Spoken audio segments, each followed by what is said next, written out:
It is inadequate to say that I have educated you fully on the outer gods, but unfortunately I have reached the limits of my knowledge on them that I dare to ascertain with any academic understanding of the truth. Thus we move on to the more direct threats to our species, the Great Old Ones. Their usual defining traits compared to that of the outer gods is one of proximity. They are said to reside in many parts of the earth, and are usually spawns of the outer gods or younger than the outer gods. But like all things in this lore told by madmen and about beings beyond the understanding of men, there are constant contradictions as to which beings are in which group. Today's subject is a good example, as his possible residence in many accounts is outside of Earth. But in all my research, he is lumped with the Great Old Ones. I can only phantom this is because he is the spawn of Yog-Sothoth and half-brother of Great Cthulhu, who we will be getting to in the next recording. A master of madness and insanity, he is Hastur, also called the King in Yellow, him who shall not be named, Zastor, Kaiwan, the Yellow Sign, and more. The point of contention of his categorization, his residence, is said to be on the shores of Lake Hali in the Hyades, on a planet circling a dark star near Aldebaran. And to back this up, the city of Carcosa, which is often linked with his name, is located on the shores of Lake Hali too. Also a note on the multiple stories of his presence on Earth, but these are fragmentary and come from dubious sources at best. But that being said, there might be truth to it, as there is a rumor that I do not encourage you to try. But it is foretold that if Aldebaran is over the horizon, and you say Hastur's name 3 times, he will be summoned into this plane of existence. This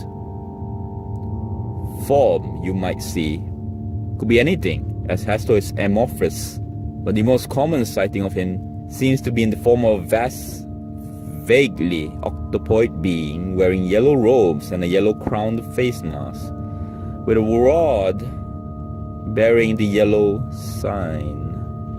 Powers-wise, he is godlike, but his main modus operandi seems to be the madness he can bring about in the strongest of psyches.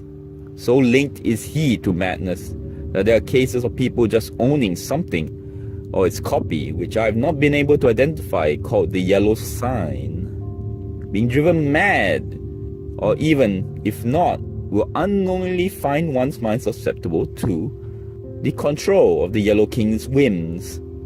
Now, on a more cheery note, the first good news in these recordings, I have found that all is not jolly in the cosmic family that we have been discussing. In some ways, it strangely reminds me of the sibling rivalry in a most human of ways. Hastur's main rival stems from his hatred against his half-brother, Cthulhu, who now slumbers in the sea, and who he wants to keep that way. And in case Cthulhu does wake up, the King in Yellow is said to be preparing a cult army to fight his half-brother and his minions. Also, there is mention that Hastur battles the fungi beings of Migo, who worship many of the outer gods. The enemy of my enemy is my friend? A possibility.